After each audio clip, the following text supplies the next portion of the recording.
These are the Daily Tech headlines for Thursday, November 28, 2024. I'm Rob Dunwood. Australia has passed into law one of the world's most restrictive social media bans. The Social Media Minimum Age Bill, which was passed by both houses of parliament and had over 77% support from Australians, will force social media platforms like Instagram, Snapchat, X, TikTok, and others to stop minors under the age of 16 from logging in or face fines of up to $32 million. A trial of methods to enforce the ban will start in January, with the ban expected to take effect in a year. Following an email last week from the Biden administration informing the U.S. Chamber of Commerce that it is considering adding as many as 200 Chinese chip companies to a trade blacklist, which would prevent most U.S. suppliers from shipping to them, China responded by stating that it would take, quote, necessary actions, end quote, to protect Chinese firms if the U.S. escalated chip control measures. Commerce Ministry spokesperson He Yedong said China strongly opposes the U.S. broadening the concept of national security and the abuse of control measures targeting Chinese companies.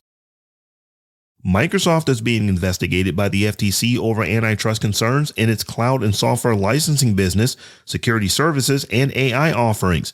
The FTC's interest in Microsoft picked up in the wake of several security incidents impacting its products, particularly because Microsoft is a top supplier of software to U.S. government agencies.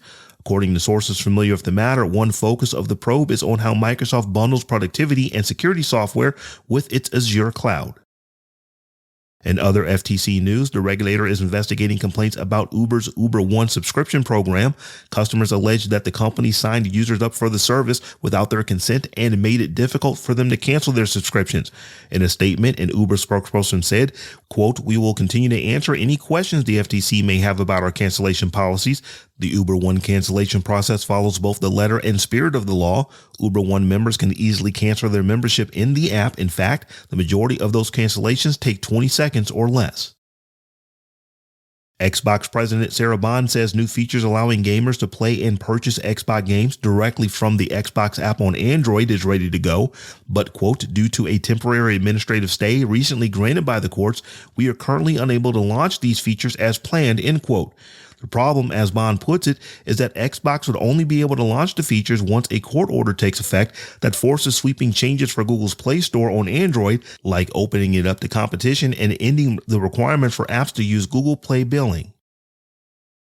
Alibaba's Quinn team has released a new AI model, QWQ32B Preview, which is one of the only few models to rival OpenAI's O1 and the first available for download under a permissive license.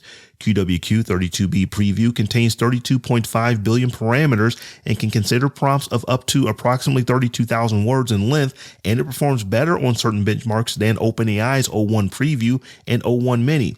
QWQ32B Preview can solve logic puzzles and answer reasonably challenging math questions thanks to its reasoning capabilities, but as Alibaba points out in a blog post, the model might switch languages unexpectedly, get stuck in loops, and underperform on tasks that require common sense reasoning. Google Chat is adding an instant on audio first meeting feature called Huddles to the platform. Huddles are available in direct messages, group conversations, and spaces. And since they are powered by Google Meet, Huddles give users the ability to add a video and share their screen. Users won't have to send a link, as recipients will receive a chat chip in the message thread that the sender has started a huddle. Huddles in the Google Chat website are rolling out over the coming weeks for Google Workspace users. And finally, Huawei has unveiled its first Android-free mobile OS made entirely in-house. This is part of the company's plan to build a platform entirely free of major U.S. tech sources, both for hardware and software. Many of the features and screens look rather iOS-inspired, like the drop-down menu. There is also a consistency across Huawei's phones, tablets, and foldables. Huawei said the new OS still needs several months of refinement to improve its user experience, but the aim is to install it on all future smartphones. For more analysis of the tech news of the day, subscribe to dailytechnewsshow.com. If you enjoy the show, remember to tell a friend to check us out. And if you're celebrating in the U.S., happy Thanksgiving. Thanks for listening. We'll talk to you next time.